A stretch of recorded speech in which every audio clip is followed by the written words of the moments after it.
cosas, y el hecho de poder mantener los 10 proyectos vivos, a estos 50 días, como os decía, han sido unos días fantásticos, muy duros y muy dramáticos en muchos aspectos, pero muy interesantes desde el punto de vista de la experimentación, ¿no?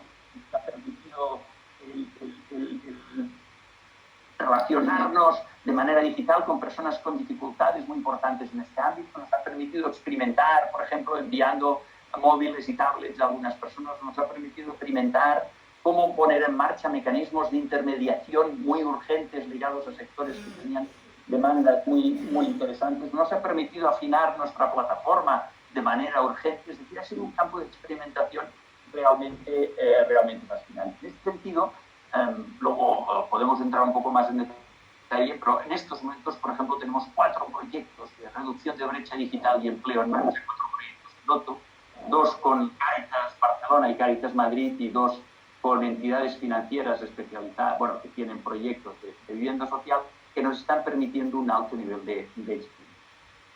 Y como os decía, la verdad es que han sido unos par de meses, casi 50 días interesantísimos de experimentación, y ahora, si os parece, vamos a pasar de una manera muy rápido a ver algún detalle de estas lecciones que hemos ido aprendiendo a lo largo de estos días. En primer lugar, le doy la palabra a Omar Ramírez es el gerente del proyecto Financor, que es un proyecto de Cáritas Diocesana de Barcelona, y que os explica, nos va a compartir un poco esa experiencia que hemos tenido a lo largo de estos últimos días. Omar, adelante. Hola, buenas tardes a todos. Sí, como comentaba Gregory, les quería comentar brevemente algunas experiencias que hemos vivido en el programa Financor. El programa Financor, ante esta crisis, ha tenido que adaptarse. En un primer momento, una adaptación por el estado de alerta y el confinamiento. Hemos pasado de hacer prácticamente el 100% de las actividades y de las acciones con los usuarios a pasar a todo a distancia y online. Y este cambio se consiguió hacer en un tiempo récord, pero luego, por necesidades del cliente, de Cáritas, por necesidades lógicas de tener que llevar los recursos que estaba invirtiendo en este tipo de proyectos a necesidades más básicas, se recortó nuestro proyecto y ahora se ha convertido en un proyecto enfocado en la intermediación laboral. Este cambio se ha hecho de una manera muy rápida, se ha enfocado en la búsqueda de vacantes que estaban creciendo en estos momentos, sobre todo en nichos de mercado como puede ser el sociosanitario o de limpieza, desinfecciones y demás, y hemos conseguido que en el mes más o menos que llevamos de desarrollo de este proyecto se han conseguido 35 contratos. Si comparamos con el mes anterior, es cierto que los ratios es un 28% de lo que se consiguió en el mismo periodo del año pasado, pero aún así hemos conseguido dar un servicio a las personas que estaban en búsqueda de empleo y que querían trabajar en estos momentos. Esto nos ha dado un aprendizaje, y es que hemos sido capaces de adaptarnos, tanto las operaciones como los equipos, a estos cambios que se avecinaron, ¿no? que llegaron. ¿Qué hemos aprendido de esta experiencia, de estos cambios? Bueno, pues que nos hemos encontrado con algunas dificultades. Por un lado, la necesidad de la conexión vía telemática con los usuarios demuestra que no todas las personas están acostumbradas, como bien sabemos, y más en colectivos vulnerables, como son los que tratamos en este proyecto, al uso de las nuevas tecnologías. Un 17-18% de las personas que estamos ahora acompañando no tienen dominio de las nuevas tecnologías o no tienen acceso a un dispositivo para poder conectarse. Esto nos hace pensar en que hay que abordar la brecha digital, como comentaba Gregory, como un aspecto primordial en estos momentos. También nos hemos dado cuenta de que hay un problema o hay una situación que hay que abordar, que es el engagement con las personas, ¿no? Es mucho más complicado llegar a un compromiso con las personas de manera digital o a distancia, pero sí es cierto que con las nuevas tecnologías y con herramientas como el Behavioral Economics, así como la utilización de redes sociales o herramientas o técnicas de marketing digital nos permite acercarnos a las personas y que noten este acompañamiento. Otra de las barreras que nos encontramos son las complejidades administrativas. En un periodo en el que muchas administraciones han tenido que cerrar, como es lógico, y que los procesos administrativos, que ya de por sí en algunos casos son difíciles de desarrollar para nuestros usuarios, si lo unimos la brecha digital, pues el obtener el número de la seguridad social, el inscribirse en bolsas de contratación pública, el renovar una demanda de empleo, todo este tipo de acciones que son necesarias en la búsqueda de empleo se han complicado y es necesario un acompañamiento por parte de asesores y asesoras que están en el programa para realizar estas funciones. Y yo creo que básicamente estos son los grandes aprendizajes que hemos tenido en FEINANCOR. Muchas gracias, Omar. Agradecido por la rapidez y síntesis de tu explicación. Pasamos ahora, si os parece bien, a ver una experiencia creo que muy interesante de un proyecto que estaba pensado en presencial y una semana antes de ponerse en marcha, y una semana después de ponerse en marcha tuvimos que saltar a digital. Es un programa que gestionamos con el Gobierno de Aragón y que nos lo va a comentar en este caso Tania, que es la gerente del mismo. Adelante. Hola, buenas tardes a todos. Pues como os comentaba Gregori, realmente os pongo un poco en situación porque, como os ha dicho, nosotros iniciamos el proyecto y a los 2 días se activó el estado de alarma en España. Entonces, tuvimos unas 48 horas así un poco dudando incluso si seguir adelante con el proyecto o no, porque sí que es cierto que a pesar de que incluía acciones online, sí que nos habíamos planteado el hecho de hacerlo presencialmente en gran medida, ya que creemos que, sobre todo con el público joven, es muy importante el contacto que podemos tener con ellos, sobre todo de cara al engagement que hablaba con mis compañeros. Realmente tuvimos la suerte también que en el proyecto de Aragón podíamos dotar tecnológicamente a las personas con una serie de herramientas para que pudiesen llevar a cabo el proyecto. Y realmente esto nos ha facilitado muchísimo estos 50 intensos días que dice Gregori. Y básicamente lo que os quería comentar son 6 puntos, que son 6 aprendizajes, que seguramente si nos lo preguntáis la semana que viene, pues podríamos decir muchísimos más, porque está siendo como un pequeño máster para todos el llevar a cabo este proyecto. Y básicamente es porque hoy en día me pregunta la gente, pero ¿se puede hacer todo a distancia o no? Pues yo realmente diría que sí. Más que nada porque ahora mismo, en 50 días, hemos sido capaces de llevar a cabo el proceso de selección de jóvenes, en los cuales hemos conseguido captar a través de redes sociales a más de 100 jóvenes, y estamos haciendo actualmente todo lo que es el acompañamiento, la formación, e incluso algunos ya están en fase de inserción encontrando empleo, por lo que creemos que se puede hacer perfectamente online y no implica ningún tipo de problema. ¿Qué estamos haciendo? Sobre todo, la gente nos dice, ostras, ¿y cómo lo hacéis para que la gente pueda estar allí vinculada durante tantos días haciéndoos caso? Estamos aprovechando para aplicar técnicas de gamificación y ludificación en todas las sesiones que estamos haciendo. ¿Qué quiere decir esto? Pues el hecho de que las personas se lo pasen bien mientras están formándose para conseguir un empleo hace que tengan ganas de acudir y participar activamente.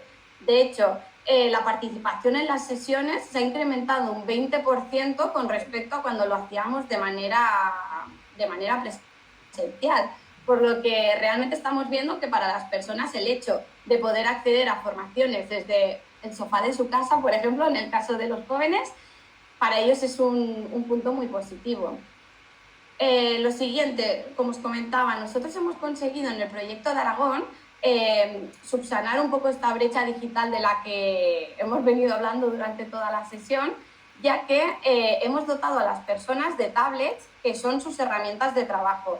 Estas tablets serán suyas en el caso que finalicen todo el itinerario que nosotros les hemos propuesto, e incluso esto también gracias al Gobierno de Aragón, que nos está dando muchísimas facilidades.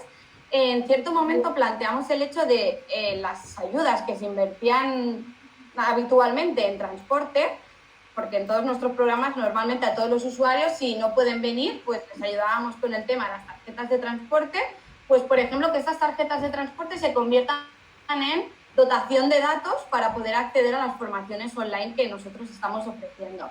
Y realmente, bueno, no está siendo un tanto por ciento muy elevado, pero mucha gente este tipo de ayuda le está ayudando a poder seguir con nosotros en el programa sin ningún tipo de problema.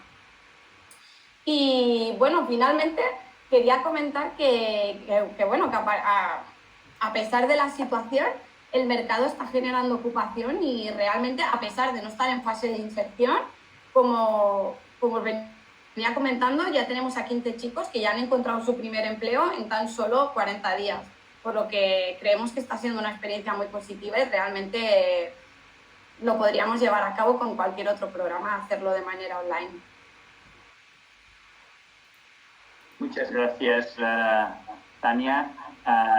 Le paso la palabra, si os parece bien, a Cristina. Cristina Mora es gerente de vivienda en Ingeus. Como sabéis, en Ingeus desarrollamos bastantes proyectos para tanto entidades públicas como entidades privadas. Creo que no se me ve la cámara ahora mismo. Para entidades privadas. En programas de acompañamiento sociolaboral en personas que están dentro de algún programa, de algún mecanismo de vivienda social. La idea es hacer un acompañamiento sociolaboral y hemos tenido que saltar también de presencia a distancia. Y Cristina, aunque no estamos hablando de una sesión de vivienda, me parece que las experiencias pueden ser interesantes. Adelante, Cristina. Hola, muy buenas tardes a todas. Pues bien, desde los proyectos de acompañamiento a la vivienda son programas que, como bien ha dicho Gregori, son programas de acompañamientos integrales, donde ayudamos a las familias en los ámbitos residenciales, sociales y a la búsqueda de empleo. Tener en cuenta que son familias que han sufrido un proceso de pérdida de vivienda o bien provienen de mesas de emergencia, daciones en pagos, regularización de ocupaciones y actualmente tienen un alquiler social, es decir, tienen una situación o han vivido una situación complicada y el objetivo del proyecto es buscar su estabilidad socioeconómica. Pues bien, a raíz de la incertidumbre que todos estamos viviendo en el COVID, en vivienda teníamos claro que queríamos focalizarnos para ser un referente integral para las familias. Queríamos garantizar que éstas tuvieran acceso a una información fiable, de calidad, que pudieran acceder a todas las prestaciones, pudieran tener claro todos los procedimientos y tuvieran a su alcance todos los recursos específicos durante el estado de alarma. Tener en cuenta que en pocos días, ¿no? todo el mapa de recursos a la disposición de las familias, a disposición de todos, se modificó, ¿no? Constantemente salían nuevas noticias, muchos inputs, muchas comunicaciones difusas, ¿no? Y nuestro foco se ha centrado en ayudar a que éstas pudieran desenvolverse en esta nueva realidad.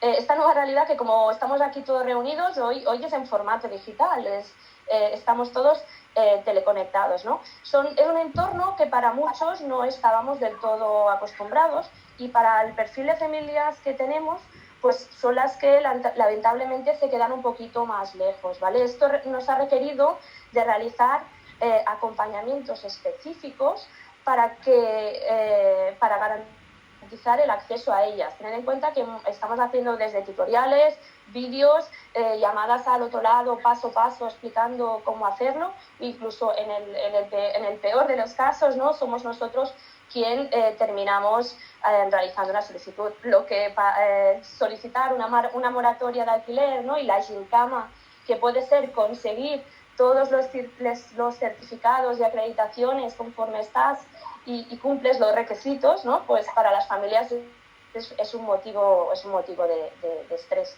Pues todo esto, al final, ¿cómo lo hemos hecho, ¿no? O de qué requiere.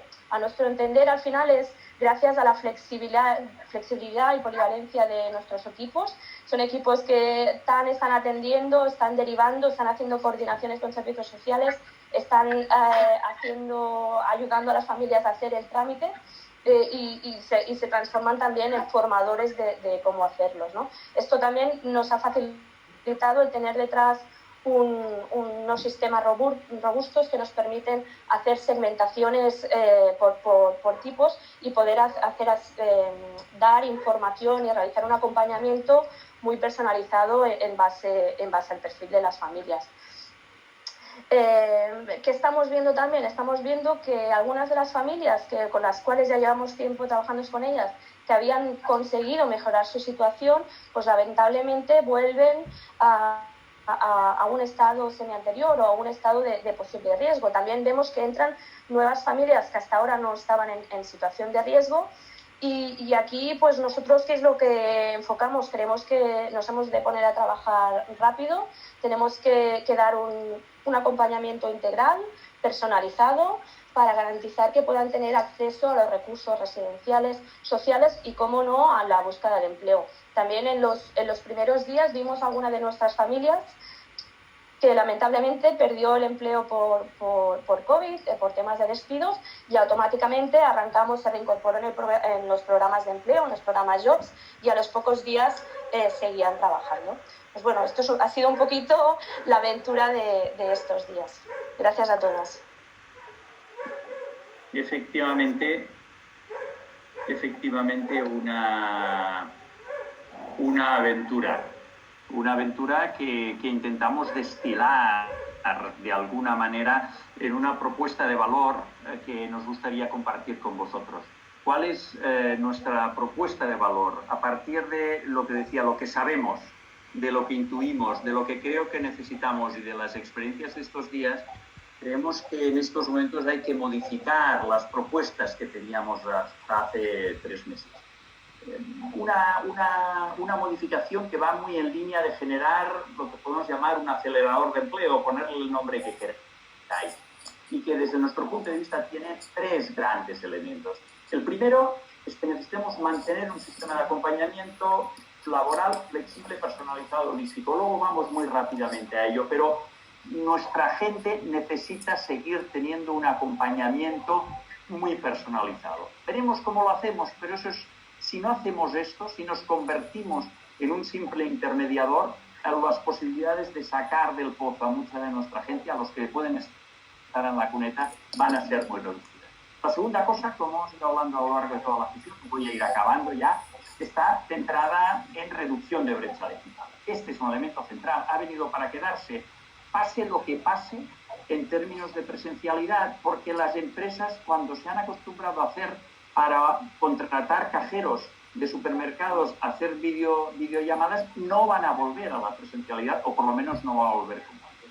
Y por otra parte, tenemos que ser especialmente insistentes en tener sistemas que garanticen una intermediación laboral muy eficiente. Esas son las 3 patas del acelerador. Pero con un elemento que modifica sustancialmente, y es que lo tenemos que hacer más rápido. Nuestros programas habitualmente duran y creo que muchas de las cosas que hacéis todos los que estáis en esta sesión es un acompañamiento de entre 5 y 8 meses, 6, 7 meses, más algún tiempo cuando las personas han encontrado empleo. Tenemos que ir más rápido. Nuestra propuesta es intentar impulsar programas como este del acelerador que no tengan una duración superior a los 3 o 4 meses. En relación a la brecha digital, ¿qué es lo que hemos aprendido de estos meses, de estos 2 meses?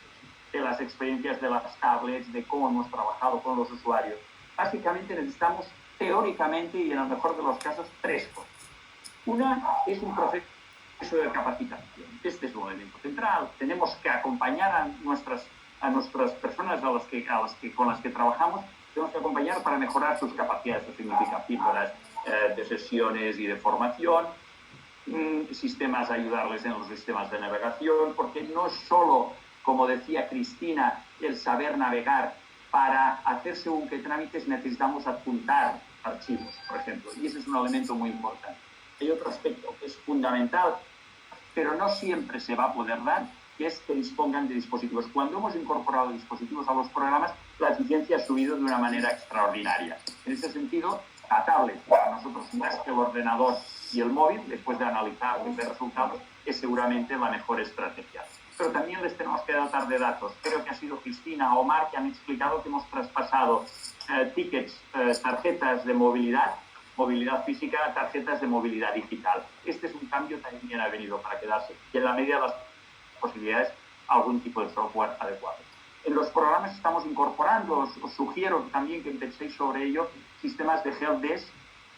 Nosotros nuestro tipo de sistema de Ingios y Dalep lo hemos aportado a estos programas para que den apoyo técnico, tecnológico a nuestros usuarios. ¿Vale? Esta es un poco la estrategia que estamos siguiendo en el ámbito de la reducción de la brecha digital. En términos de metodología, esos tres objetivos que os planteaba, y acabo ya. Realmente, yo creo que Omar lo trasladaba muy bien. Tenemos que hacer un salto, pero es un salto muy peligroso, porque en el salto, por ejemplo, a la distancia o al blended, a un sistema mixto, podemos perder la esencia de lo que nos da resultado, que es ese acompañamiento personalizado, humano, flexible, holístico. Es un elemento que, como os decía, no podemos perder. Claro, la cosa no es fácil, porque eso lo tenemos que hacer ahora mediante una pantalla, lo que estamos haciendo las 60 y pico personas que estamos reunidas aquí. Es difícil. Hay un aspecto que no es menor. No sé si Tania o Omar lo han mencionado, cuál de los dos lo ha mencionado antes, y es que no nos engañemos. La relación digital, la relación no presencial, la relación a distancia, exige un nivel de dedicación mayor. No menor, sino mayor. Porque el sistema de enganche, el engagement, el compromiso requiere, teniendo una pantalla por en medio, no puedes tocar a la persona, no puedes mirarla de una manera contundente a los ojos. Y por eso necesitas seguramente más dedicación que en el nivel presencial. Es un elemento importante, porque puede haber la ficción o la idea de que tiene menos dedicación. No, requiere más dedicación. Otra cosa es que hay tiempos muertos que reducimos. La puntualidad se nos ha disparado. Perdonad, no es un buen ejemplo la sesión de hoy, clarísimamente. En términos generales, la puntualidad se nos ha disparado y lo más importante, la asistencia se nos ha disparado. Nosotros trabajamos en tasas más o menos grupales de entre el 60 y el 70%. Estamos en estos momentos en el 85-90% en las grupales digitales, por ejemplo. Es un gran salto, pero no nos equivoquemos porque la dedicación es muy, muy importante. En el ámbito de TIC, lo he comentado antes, se pueden explorar muchas cosas. La creación de los videocurrículums, las videollamadas, las microcláusulas, la simulación de entrevistas importantísimo, la selección por videollamada va a ser un elemento fundamental. La gamificación que ha explicado Tania es un elemento que nos va a facilitar el enganchar no solo a los jóvenes. Estamos trabajando con sistemas Lego, nos estamos planteando incluso enviar pequeños sistemas Lego a la gente a casa. El coste es relativamente pequeño. Pero al igual que os comentaba antes, si quieres podemos ir cerrando la presentación, Camila, al igual que os comentaba antes, de una manera exactamente igual, la llamada telefónica y el WhatsApp van a seguir siendo durante mucho tiempo el elemento central de nuestra relación digital con nuestros usuarios. Por supuesto que tenemos que explorar todo lo demás, por supuesto que tenemos que explorar ir a hacer acciones grupales de todo tipo, por supuesto que esto es un elemento central, pero tenemos que tener claro que la llamada telefónica al uso, teniendo en cuenta el perfil de nuestros usuarios, va a seguir siendo importante. Y en relación a la intermediación, simplemente recordar los tres aspectos clave de esta propuesta y que es algo que vosotros conocéis bien. Por una parte, relación muy intensa con las empresas, fidelización en la medida de las posibilidades, sistema de preselección, sobre todo preselección mediante competencias y absolutamente fundamental, respuesta muy rápida en no más de 48 horas a las demandas. Esto es lo que queríamos compartir con vosotros. Perdonar el atropello en términos de rapidez, perdonar sobre todo el retraso. La verdad es que tenemos varios sistemas. Jitsi, en principio, es de los más sólidos. Hoy ha demostrado que no lo es. Es también una parte de la experimentación. En todo caso, queríamos compartir con vosotros esta reflexión de carácter más estratégico y sobre todo los aprendizajes. Son aprendizajes que, como decía Tania, esos 5 o 6 puntos que ella hablaba son aprendizajes que cada día van creciendo, que cada día se van sumando, y lo que nos parece relevante es que los podamos compartir con vosotros. A partir de aquí abrimos, si os parece, el turno de palabras. Te doy la palabra a Camila para que tú coordines estos 20 minutos que tenemos de tiempo. ¿De acuerdo? Perfecto, Gregory, muchas gracias. Voy a apagar los micrófonos de todos y le voy a pedir a los coordinadores que cuando la pregunta vaya dirigida a ellos, activen el micrófono y la cámara. Entonces, iniciamos. Recuerden que las preguntas las pueden ir poniendo en el lado del chat. La primera pregunta es para ti, Tania. Preguntan en qué se han insertado los chicos del proyecto de Aragón. Pues básicamente ha sido en el sector servicios. Muchos han sido mozos de almacén, en supermercados, limpieza. Sí que es verdad que además también en Aragón se da el caso que durante toda la crisis del COVID se inició una bolsa de empleo para dar respuesta a este tipo de demandas. Entonces, realmente se han generado muchas vacantes. No obstante, ahora que parece que todo está volviendo un poco, las aguas están volviendo un poco a su cauce. Por ejemplo, esta misma semana hemos tenido 2 chicas que se han insertado en una empresa como administrativas con un contrato de más de 6 meses. Por lo que, bueno, sí que es verdad que en plena crisis se han generado muchos puestos de trabajo que realmente se veía, ¿vale?, que eran debidos a la situación. No obstante, es esto, que muchos han salido y ya han vuelto a conseguir un segundo empleo, por lo que realmente, bueno, se está moviendo el mercado laboral. Perfecto, Paco Ramos tiene una pregunta. ¿Puedes activar el micrófono directamente tú?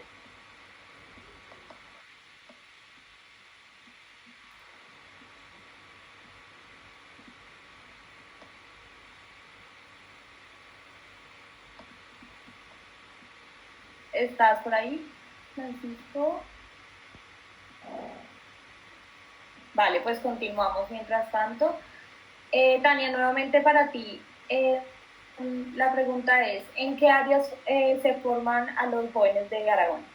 Vale, la formación que estamos facilitando a los jóvenes de Aragón no es una formación puramente profesionalizadora, sino que es una formación en la que se trabajan las competencias más demandadas en el mercado laboral, que son las personales junto con las transversales y siempre incidiendo en este elemento digital de cara a paliar todo lo posible la brecha digital que existe normalmente, porque sí que es verdad que nos damos cuenta que son jóvenes, todo lo que son redes sociales y cosas así las controlan muchísimo, pero acciones tan simples como acceder a un correo electrónico o enviar un email, pues no suelen ser tan ágiles haciéndolo, por lo que siempre se trabaja en sus competencias, siempre con un componente digitalizador.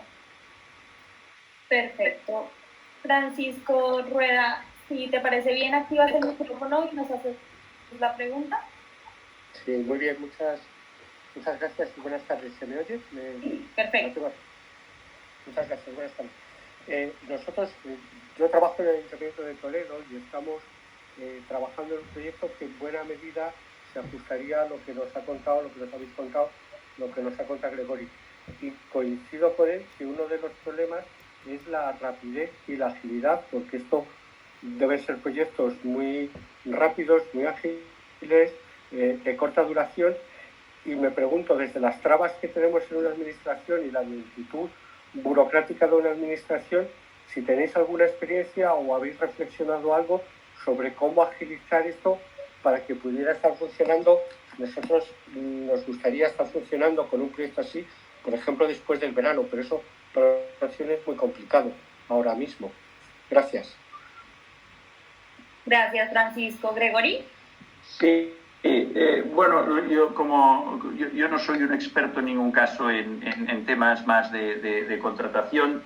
Sí que es verdad que la impresión es que en estos momentos, bueno, algunas entidades están acelerando los procesos, las intervenciones están siendo mucho más flexibles. De todas maneras, yo creo que, la verdad es que no lo he hablado mucho con él, pero yo creo que que está aquí Jaime Cosío, que me parece que este es uno de los temas que además por definición, pero me parece que lo ha estudiado, ¿no? Yo creo que lo que me parece que nos comentaba el otro día, que el marco actual del estado de alarma permite algunas posibilidades que quizá en otros momentos eran más difíciles. No sé si estás por aquí, Jaime, igual. Sí, Gregory. Sí. Hola, ¿me escucháis? Hola, hola. Hola, Jaime. Perfecto. Buenas tardes. Sí, buenas tardes. ¿Qué tal, Paco? Pues mira, me he hecho la misma pregunta que tú, Paco, hace pocos días, porque está todo el mundo un poco a la desesperada, ¿no?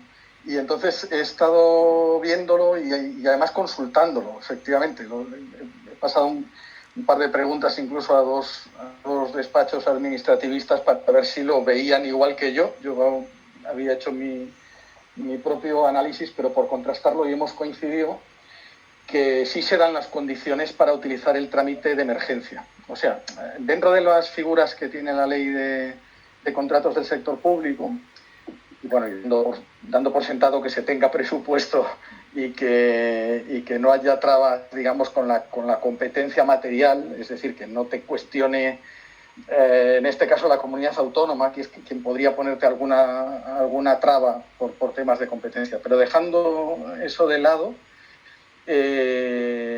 yo creo que cabe utilizar el artículo 120, que es el que regula el trámite de emergencia.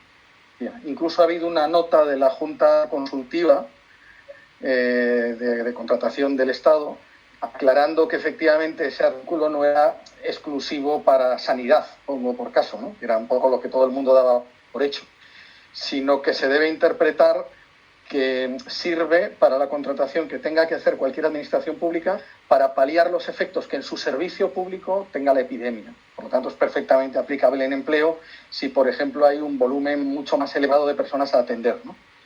El trámite de emergencia te permite prácticamente, como su propio nombre indica, iniciar la actividad casi de manera inmediata. Eso sí, hay que mantener la comunicación a la intervención, la memoria económico-financiera, eso es igual, pero la tramitación se agiliza absolutamente.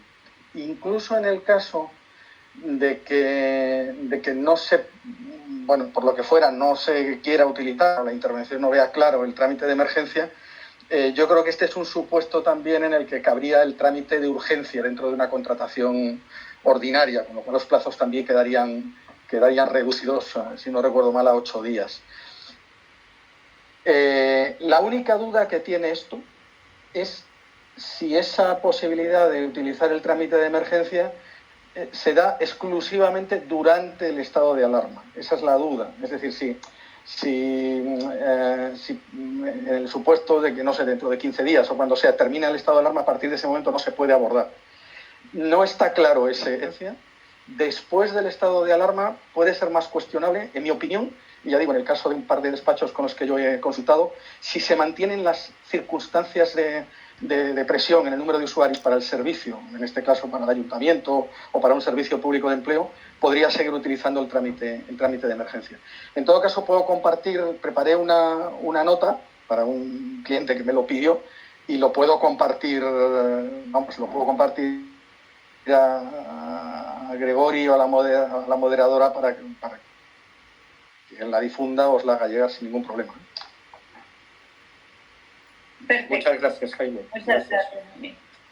Tania, la siguiente pregunta es para ti. Es que si puedes explicar, por favor, cómo es la técnica de gamificación y cómo esta técnica apoya y aporta el compromiso o al engagement al interior del proyecto.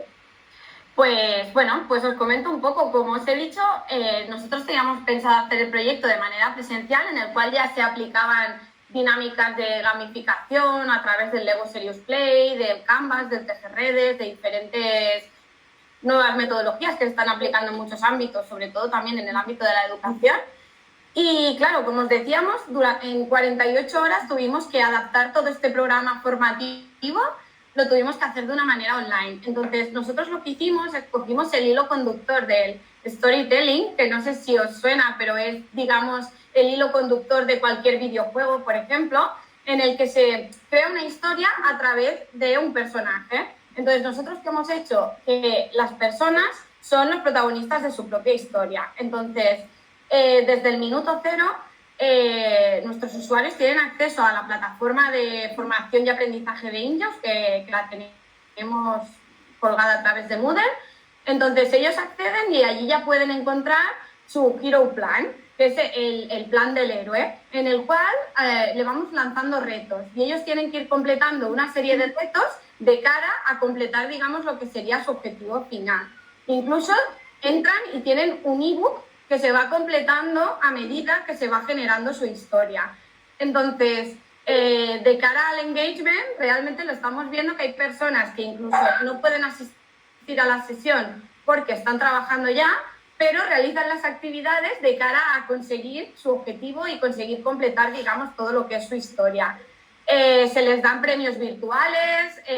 Bueno, yo creo que todo esto lo que hace mucho es esto, que las personas, como hay clasificación, tienen que ir en los retos que van presentando, ellos tienen puntuaciones. Entonces, ahora mismo es el que estamos siguiendo. Como ha dicho Gregori, nos estamos planteando de cara a futuros grupos, incluso enviarles un pequeño kit de Lego a su casa y trabajar de manera online el Lego Serious Play. Estamos un poco intentando experimentar, pero realmente lo que estamos probando nos está yendo muy bien. Son técnicas que ya habíamos probado, no 100% online, pero que realmente ahora estamos viendo que pueden funcionar perfectamente en cualquier programa, ya sea tanto presencial como a distancia. Perfecto. La siguiente pregunta es para Cristina. Cristina, hay varias preguntas relacionadas a cómo ha sido el abordar esta situación con personas que presentan dificultades para manejar las herramientas digitales, pero que además se encuentran con otro tipo de problemáticas como pago de alquiler o de suministros o temas de convivencia. Pues a ver, no es fácil, la verdad, pero bueno, al final es lo que os comentaba, los equipos son polivalentes, ¿no? Tenemos trabajadores sociales, tenemos educadores sociales dentro del equipo, tenemos expertos en orientación laboral, gestores de empresa, y al final nosotros trabajamos con la familia de forma integral, el cual los diferentes miembros del equipo pueden ayudar a la familia. Por ejemplo, justo estamos contando esta mañana el caso de una de las familias, ¿no? Que al inicio del COVID perdió el trabajo, ¿vale? A partir de ahí era una persona con dificultad de acceso, con bajas competencias digitales, pues bueno, todo el equipo por una parte, ¿no? le ayudó en todo el tema de dudas, procedimientos, ¿no? ¿Cómo me voy a apuntar ahora al Servicio Público de Empleo? ¿Cómo solicito la prestación si he sido despedida, ¿no? Resulta que no tenía derecho a una prestación porque no tenía tiempo acumulado. Pues bueno, por un lado, mientras se le orientaba a realizar los trámites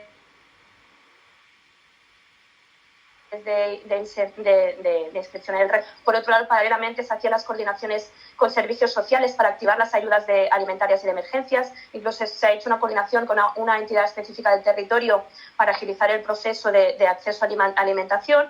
Y por el otro lado, en paralelo, el equipo de inserción laboral pues se puso a trabajar intensivamente con ella para conseguir un empleo, ¿no? Porque la persona en momentos de COVID quería, podía y necesitaba trabajar. Y actualmente empezó a trabajar la semana pasada. Bueno, al final es una forma que desde los diferentes miembros del equipo, con diferentes ritmos, porque sí que es verdad que no todas las personas son iguales o tienen el mismo nivel de competencias, pues en función de su nivel se va adquiriendo, ¿no? Hay veces, no pretendamos que en una semana todo el mundo será experto de hacer un trámite, ¿no? Pero al final es ir marcando pequeños retos, pequeños objetivos, pues para que las familias sean más autónomas, ¿no? Muchas pues esta familia en concreto, el primer día que tuvo que hacer una consulta, un trámite en el Servicio Público de Empleo, pues requirió de mucho soporte del orientador laboral y del equipo administrativo. Actualmente, cuando haya de entrar, es un proceso que ya conoce, que ya lo tiene fácil, ¿no? Al final es un poquito de creatividad, de trabajo en equipo, de polivalencia, de flexibilidad de los equipos. Y al final ajustarnos a las necesidades, a los ritmos de cada persona. Gracias, Cristina. En el chat, María Teresa Covisa felicita el cambio de becas al transporte por tarjetas de datos Esto fue un cambio que se hizo de la mano del INAEM. Ellos consultaron al Fondo Social Europeo y lo encontraron como una herramienta bastante novedosa en las circunstancias que estamos viviendo actualmente. Más preguntas, Gregory. Esta es para ti. En este momento de circunstancias que demandan una acción urgente y contundente, ¿es más o menos viable una mayor colaboración con las administraciones públicas y cómo hacer ese emplazamiento? Sí. Déjame de todas maneras, si me permites, Camila, yo creo que una línea, hay 4 o 5 preguntas también relacionadas con, bueno, esto para los jóvenes puede estar muy bien, pero hoy para los mayores de 50 años, en la línea de lo que comentaba Cristina, ¿no? Tanto Ignacio, Leticia, creo que también Quique de Novaterra lo planteaba. Es un reto muy complicado. Yo creo que eso es lo primero que hay que asumir, ¿vale? Es un reto muy complicado que tiene diferentes niveles. Como decía Omar, lo ha explicado yo creo que muy bien, tenemos un primer nivel del 17% de la gente que no tiene conectividad. Entonces, eso es lo primero que hay que solucionar. Tiene que tener algún tipo de conectividad. Muchas veces es porque no tiene datos, por lo tanto, algún tipo de conectividad tiene que haber. En los próximos meses y en los próximos años las personas tienen que tener conectividad, ¿no? Creo que no hay alternativa. Este es un primer nivel. Hay un segundo nivel en el que teniendo conectividad o bien la herramienta o los datos o las capacidades son muy limitadas. Por supuesto, los jóvenes están más cerca de poder atenderlo, pero tenemos que hacer un esfuerzo extraordinario para que esa brecha se reduzca de alguna manera. Este me parece que es un mensaje fundamental. Yo, en la experiencia de mis padres de 85 años, están manejando en estos momentos un Smart. Ha sido complicado. Tengo un hijo medio ingeniero que ha diseñado un sistema para el que prácticamente solo tienen que apretar, deslizar la pantalla, que deslizar la pantalla no es una cosa obvia para alguien que está acostumbrado a apretar un botón, pero no tenemos alternativa ahí tampoco. Y tenemos que incorporar a todas estas personas en un cierto mínimo manejo de las herramientas, de la conectividad. Vale, no podrán hacer currículums, pero, ostras, una entrevista la van a tener que hacer. Entonces, ahí es un esfuerzo que tenemos que hacer muy, muy importante. Yo creo que, además, ahí necesitamos alianzas, necesitamos a gente que sepa de pedagogía digital, necesitamos la gamificación, necesitamos fabricantes que hagan cosas, instrumentos que sean más razonables. Y hay un tercer nivel en el que, teniendo capacidades, lo que tenemos que hacer es explotarlas y ponerlos a nivel de competencia de mercado normal, ¿vale? Entonces ahí tendremos que segmentar, tendremos que trabajar en diferentes niveles. En relación a vuestra última pregunta, pues no tengo respuesta. ¿Qué es lo que estamos viendo? Lo que estamos viendo son varias cosas. La primera, una mayor, sensibilidad a intentar diseñar instrumentos nuevos, instrumentos diferentes que den respuestas más o menos inmediatas. Y ahí estamos, sector privado, sector público, sector non-profit, yo creo que ahí estamos un poco todos. ¿Qué es lo que estamos viendo también? Hombre, que seguramente tal como decía Jaime y tal como yo identificaba, las relaciones, las rigideces, a veces administrativas, se empiezan a reducir. Y la tercera cosa que me parece la más importante de todas es que de esta situación hay muchos vectores, ¿no? Uno de los vectores realmente es el del individualismo, sálvese quien pueda, y eso va a tener mucho peso, y el del negocio. Pero hay otro vector que es el no el de lo público necesariamente, pero el de lo colectivo. La idea central en estos momentos es fijar que lo colectivo, el bien común, es un elemento central. Y habrá que ver cómo se genera ese colectivo. Desde mi punto de vista, desde el punto de vista de Daleb, desde el punto de vista de Ingeus, creemos que lo colectivo tiene que ser una unión de diferentes piezas. Una unión de la administración pública. Tenéis, muchos de los que estáis aquí representáis la administración pública, tenéis un papel absolutamente central. Sois los líderes de la historia, los líderes de la reducción de la vulnerabilidad, sois vosotros, pero detrás de vosotros podemos estar mucha gente. Aquí está Novaterra, que ha tenido un papel realmente extraordinario en Valencia, que ha readaptado muchas de esas para dar respuesta a la crisis, y a lo mejor también podemos estar operadores, pues por dimensión internacional, por experiencia, podemos aportar también una profesionalidad, una flexibilidad. Por lo tanto, yo tiendo a ser optimista, no demasiado, porque las rigideces están muy instaladas, pero tiendo a ser optimista que lo colectivo y el bien común tengan, bueno, pues un peso importante. Por lo menos en los diálogos que estamos teniendo es espectacular. Nosotros en estos momentos estamos diseñando, participando en un proyecto a nivel estatal, que no sabemos si saldrá, pero en el que hay entidades non-profit, en el que hay ministerios, en el que hay operadoras telefónicas. Bueno, pues a lo mejor no sale eso, pero yo creo que la dinámica es realmente positiva. Por tanto, soy optimista. No sé si soy realista, espero que sí. Muchas gracias, Gregorio.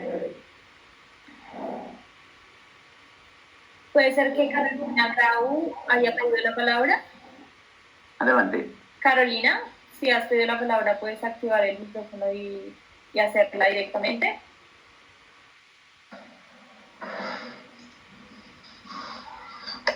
A ver, ¿ahora? Sí, te escuchamos. Ahora. Hola, ¿qué tal? Buenas tardes. Disculpad, no me he dado cuenta que he pedido la palabra. No tenía nada que preguntar. Además me he conectado tarde y estoy oyéndoos muy activamente. La verdad me está encantando lo que estoy oyendo, pero no he pedido la palabra. Disculpad. Vale, no te preocupes. Gregory, pues hay una pregunta nuevamente para ti y es: hay un reto importantísimo, trabajar en la capacitación de personas que tienen que cambiar de actividad porque su experiencia profesional laboral ya no va a tener demanda en el mercado de trabajo. Supongo que la pregunta es ¿cómo abordaremos esto?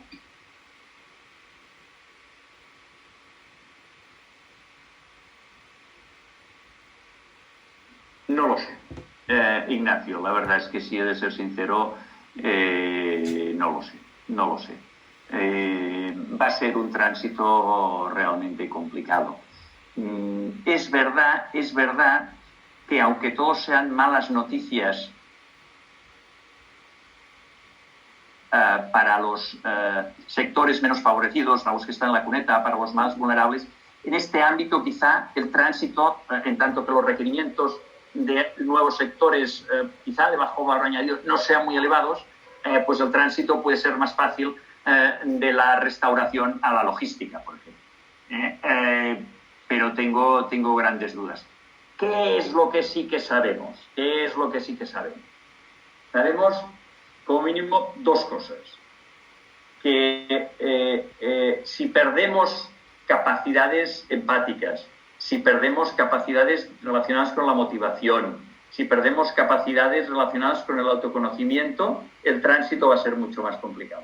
Y sabemos también algo que hemos ido repitiendo en toda la sesión, que es crítico, absolutamente crítico. La transición tendrá un componente digital fundamental.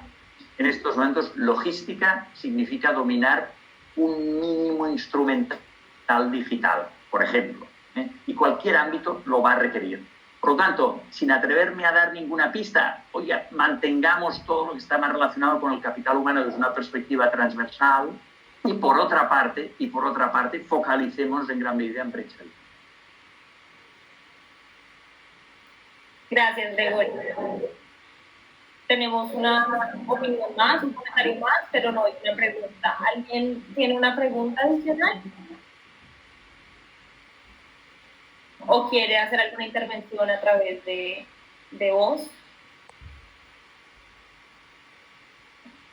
Jaime, me has pedido la mano. Si quieres, activa la cámara y activa el micrófono y la haces directamente. Jaime. Sí, gracias. Una cosa sola. ¿Sí? ¿Me escuchas? Sí, te escuchamos. ¿Me escucháis? ¿Sí? Una cosa solamente.